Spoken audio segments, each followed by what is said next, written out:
I generated nearly $7,000 from 14 hours of work just on YouTube. I didn't show my face, and yes, this is completely legit, and I'll show all the proof in just a second. If you break that down, that's just shy of $500 an hour, and I'm gonna show you step by step exactly how I did it, as well as showing the channels that I run completely uncensored so you guys can do the exact same thing for yourself. So why should you trust me? Well, my name's Ricky, I'm 20 years old, and I've been running faceless commentary channels ever since I was 13 years old in year 7. 7 years later, I've graduated high school, and instead of taking the normal route of getting a normal job or going to university, getting a normal trade and breaking my back for 40 years straight, I instead took this passion of mine of making YouTube videos and I've managed to turn it into a reality. And look, to be honest, I don't blame you if you don't believe me at all, so I'm literally going to show you right now exactly what I do. So this right here is one of my channels called Glider Guy, and this is the very first channel I ever started when I was 13 years old. I've been doing it for 7 years, and as you can see, like, I've been posting videos for 7 years, and still to this day, I'm running this channel and it's still generating a very, very decent income. As you can see, in the last 28 days, it's been okay, about 4.8, 4.9k. I've had months that are better, but I've also had months that are worse, so it's kind of like a double-edged sword, but also this isn't my only channel. So when you run a few channels, you tend to get a little bit of leeway. But to prove that this is USD, I'm gonna just do some random, like, Thai baht. I guess we'll see what that is. In Thai baht, it's like 160,000 or whatever, and then if we go to settings, go back to USD, as you can see here, let it load a little bit, bang, 4.8k. So I'm not faking anything, this isn't a fake thing, this is all long-form content, no shorts at all. Now today what we're gonna talk about is these 7 videos, I think it is. Hang on, let me see. 8 videos right here. Sorry, 8 videos. So these 8 videos here are the ones that generated, as you saw on the title, about 6.8 or 6.9k if I did the maths correctly. I'll open them each individually, but as you can see, they're all very similar, and that's because they're all in a series. I'm gonna show you exactly what this series is, how you can create a series like this, and exactly what it took to have something like this happen. So basically, this was the biggest video here. It got nearly 900k. It'll probably hit 900k in the next couple days, but essentially this generated 1.6 thousand, essentially. We also have another video here, 475,000 views. Now this one, I think, got demonetized actually, unfortunately. It got demonetized, but it got demonetized after like the bulk of the views came in, so essentially it was fully monetized. $888. This video right here, 500,000 views, 1.4k, 700 to 800, 1.2k, 500, 200, 240. So basically this was a pretty huge series, like, and not all of your series on YouTube, especially if you're doing faceless commentary, are going to end up like this. But this is just an example of how, you know, a little bit of preparation mixed in with undoubtedly a little bit of luck as well can generate you absolutely insane results like this. So let me go over it for you. So basically this Glider Guy channel right here is in the sort of, you know, kids reaction commentary sort of stuff. Basically I react to really like cringe kids content, whether that be animation videos, whether that be extremely weird brain rot stuff, like as you can see, like Christian AI brain rot, AI nursery rhymes, weird Roblox animators, brain rot kings, like comic dubs, that sort of stuff. Just like really weird channels that probably shouldn't exist on YouTube. I just kind of find them and I package them in a way that I know that my audience that are probably around like 13 years old will really enjoy and can sit there and laugh being like, huh, that channel's really stupid, that channel's really cringe. That's basically the idea behind the channel. As you can see here, I average probably around 50 to 70, maybe going near 100k views per video. Some get a little bit less, some get a lot more. As you can see, like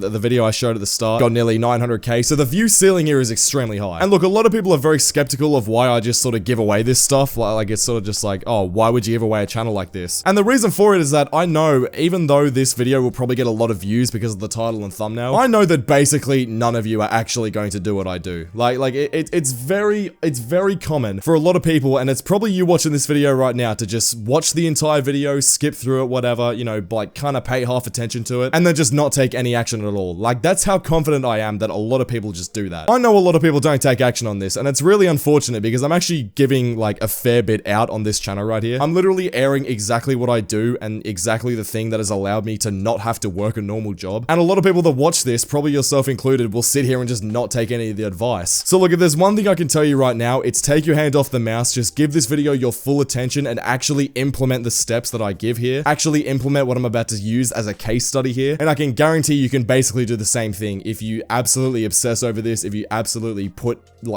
all of your energy into it. It is so hard to fail, bro. It really is. But anyway, let me start. So basically, 2 months ago is when this all started. I was doing videos talking about Sprunky brain rot, a few Minecraft channels, Roblox channels. The videos are doing okay, but you know, that they weren't incredible. I was probably averaging about 1 million views a month, around that. And I met with a consultant guy who I now work with full time, and I was basically told him, I'm like, look, I want to scale this to about 3 million views a month. And he went out, he sort of did his thing. He's a very high level manager guy. And he found this guy called Shappy Sway. This is the guy here. At the time, he had about 6,000 subscribers. But after my series that I made about him, we ended up getting him to like 40,000 subscribers. Just kind of like, that's just kind of how it happened. But we found this guy called Shappy Sway. And I decided, look, I'm going to make a video on him. The absolute most important part of this channel right here is the channels that I react to. Like the actual content that I'm looking at. It's not really my reactions. It's not really the way that I structure the videos as much as I'd like it to be the case. The main idea of getting views on a channel like this is finding interesting channels. Finding channels that are just absolutely outrageous and you can title and package correctly. So Shappy Sway is literally that channel. Basically what he does is he uses basically what you'd call kids characters in these videos. You can see like it looks very child friendly, but then when you click on the actual videos, it's just like adult jokes, like really provocative, weird stuff. So I took that and I'm like, look, how can I package that to make it like absolutely insane? Something that people just cannot not click on. And with the help of my manager consultant guy who made this sketch, like who basically sketched up this thumbnail right here, and an actual like really talented thumbnail designer, we decided to land on this. So we went the most twisted kids animator, and we have this thumbnail here, and I can actually like literally tell you like the idea behind this. So this is the very first time that we tried to use this little formula here, and you can see that, you know, this is literally the first time we tried to use it, and we started to use it a lot after this because of how well it worked. Basically, the idea is that on the left side you have like something that's a little bit tame, like I guess a picture or an idea that is starting to look a little bit bad, something a little bit weird. So for example, this dog like has some like weird stuff in its mouth, and it's kind of sitting there on the ground. And then on the right, we just have something like absolutely outrageous, something that just like confirms the click, because viewers just read thumbnails left to right, so they see the first bit, they see the second bit, it kind of matches up, it makes sense. We like to make the thumbnail tell a story, actually, and that's something that I want to repeat again because of how important it is. You need to make sure your thumbnails tell a story within the thumbnail. But the trick is, and where people get stuck, is that you have to tell the story as simply as you possibly can. A lot of people use a lot of words in the thumbnail, a lot of people use a bunch of different assets and just like clog up the thumbnail because they think they need to have, they think they need to like clog up the space or whatever. That's absolutely not what you need to do. All there is in this thumbnail is 3 different things. There's a picture on the left, a picture on the right, and text in the middle. That's literally all it is. A lot of people, when they first start out, the biggest mistake is that they try adding too much to a thumbnail. The number one tip and like learning you should be using from this thumbnail right here is that less is more. Instead of thinking about what you can add to a thumbnail to try make it better or try make it more eye-catching, think about what you can remove to add contrast to the things that you actually want people to look at. So for example, I really want people to look at the right side of this thumbnail right here. It's absolutely outrageous. It's definitely something that would get people to click, triggering the emotion of like, what the hell is that? Like, what is this thing on the right here? But if I were to add a bunch of arrows here pointing towards the thing and like, you know, add a bunch of like red circles and try and do too much with it, people's eyes are just gonna dart all over the place. They won't know where to look, and basically people just get confused. And confusion is not a good thing when you're looking at a thumbnail. A lot of people confuse confusion with being good. Being confused when you're looking at a thumbnail is not a good thing. Being intrigued, on the other hand, is such a good thing with a thumbnail. Now look, I just spent a lot of time going over that thumbnail, but that's basically the idea that you want with a thumbnail like this. I can guarantee that if you didn't listen to what I just said and you try go make a thumbnail like exactly how I think most beginners try to make thumbnails, which is that they try to add too much and do exactly what I was talking about before, this video right here would have not even got 1/10 of the views it got. Like, it got 900k here. It probably wouldn't have even got 50k. It's a super strong topic, so obviously it was going to get views regardless. But in no way without this thumbnail would this have got like nearly 1 million views. It'll probably hit 1 million views at some point. But essentially, now that we've gone from the first video, because the first video in the series is obviously the most important. I mean, if you have a video that kind of flops, like for example, I'll show you a video that flopped, the most foul brain rot channel here. This video got 31k views. If I tried to make a series out of this, it would not have generated 7k. Absolutely no way. But when you get a video that gets 900k, I mean, obviously the next logical step is to make another video. But the thing is, if you're like an intermediate level YouTuber, if you've been doing YouTube for a little bit longer, something that you may have heard, and a lot of times people will be giving you advice like this, is that if you have an absolute banger video, like you should be waiting a while, you know, let it settle, let it do its thing before you make a follow-up video. Bro, I'm telling you, and especially if you're watching this video right now, if you've been watching a bunch of videos in the YouTube automation space, if you've been watching a lot of videos about business and all that sort of stuff, the thing you gotta understand with channels like this is that milking a topic is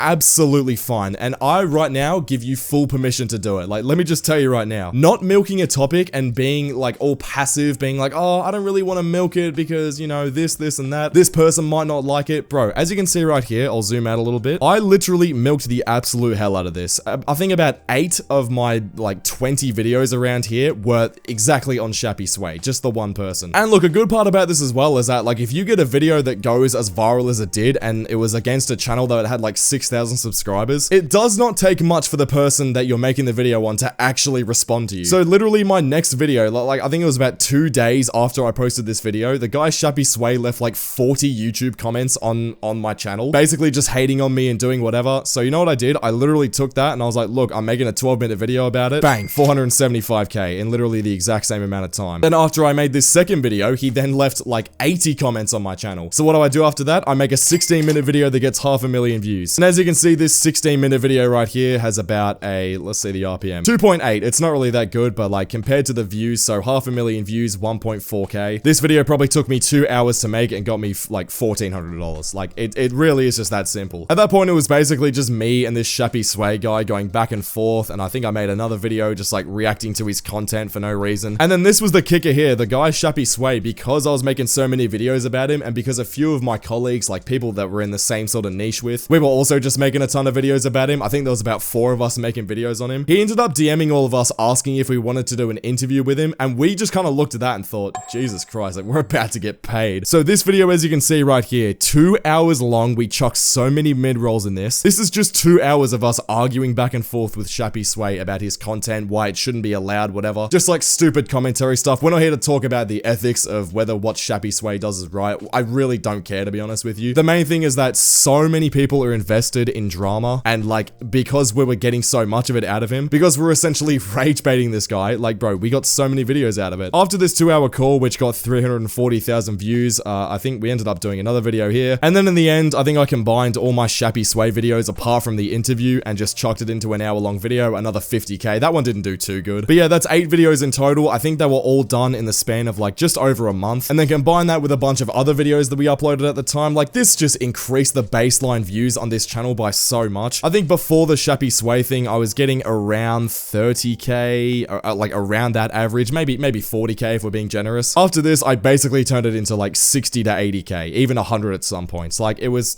just absolutely ridiculous what this did for the channel. And I mentioned this in my last video. I don't know if you guys are like avid viewers of the channel, but in the month of April, I literally generated like 9.2k just from this one channel right here. And I run a couple of other channels as well, which I have also talked about on this Ricky YouTube channel. If you want to go watch them, go for it. But essentially, this is what I do. I just make commentary videos about like stupid kids content. And realistically, like if you do it well enough, you can absolutely turn it into a full-time job. Like I'm not kidding here. And I'm not gonna lie here, you probably won't get results like this. The thing is, I've been doing this for 7 years. I know my way around the YouTube game. I literally do this for a job. Like I probably spend 80 hours a week just thinking about YouTube. So I mean, I like obviously it's hard to say that you're gonna do the same thing, but it's definitely possible. It is absolutely possible. So yeah, look, if you got something out of this video, YouTube thinks that this video on screen right now might help you out. It might be a problem that you're having on YouTube. So click the video on screen and I'll see you all over there. Subscribe.